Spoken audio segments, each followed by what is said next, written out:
Retournons du côté de Borches, cette commune du Bas-Rhin, pour le deuxième épisode de notre série Un lieu des histoires avec Isabelle Michel et Anna Strobel.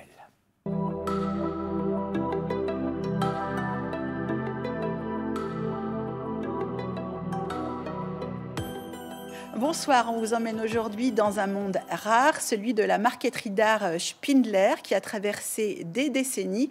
Gros plan sur le bois, une matière noble et exigeante. Depuis plus d'un siècle, la maison Spindler est installée dans l'enceinte de l'ancienne abbaye bénédictine de Saint-Léonard. Jean-Charles Spindler a 73 ans et presque autant d'années passées à observer la matière, les épaisseurs, à créer. Longtemps aux côtés de son grand-père puis de son père, aujourd'hui seul, il est toujours subjugué par le bois. Ce triptyque date de 2013, il l'a appelé « Les arbres intérieurs ». Je suis fasciné par la beauté de la matière. Et là, évidemment, je l'arrange un petit peu pour arriver au résultat que vous avez devant les yeux. Car en fait, ce ne sont que des bois naturels qui sont mis en place avec une certaine... Évidemment, il y a une certaine magie dans cet assemblage qui permet donc de rivaliser avec une œuvre d'art. Le coup de foudre n'a pas été immédiat entre lui et la marqueterie d'art. Il le confie volontiers devant les figures marquantes que furent son père et son grand-père. C'était pas forcément un coup de cœur au départ. Ça l'est devenu, évidemment. Et aujourd'hui, c'est une passion depuis de nombreuses années.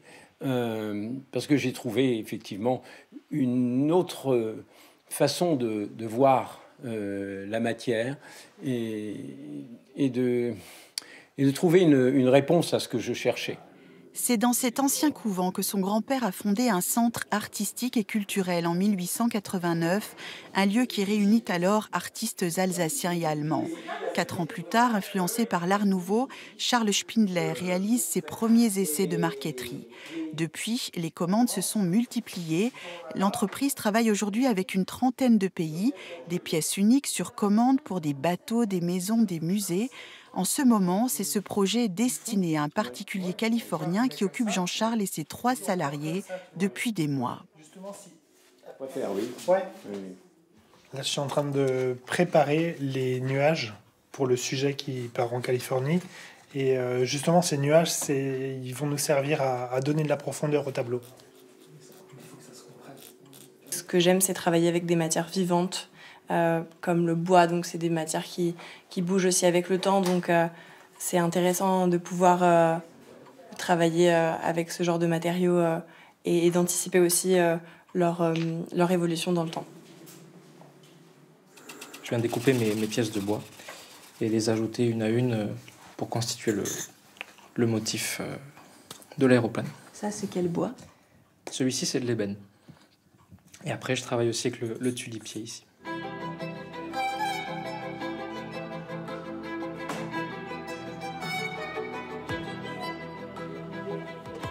Est-ce que le bois vous domine finalement? Il y a un petit peu de ça, parce qu'en fait, sans lui, nous ne faisons rien.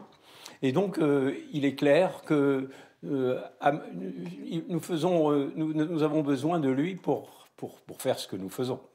Absolument. Donc, nous restons très petits devant le résultat. Notre prochain épisode sera consacré aux armes blanches. Tout un programme. Bonne soirée, à demain.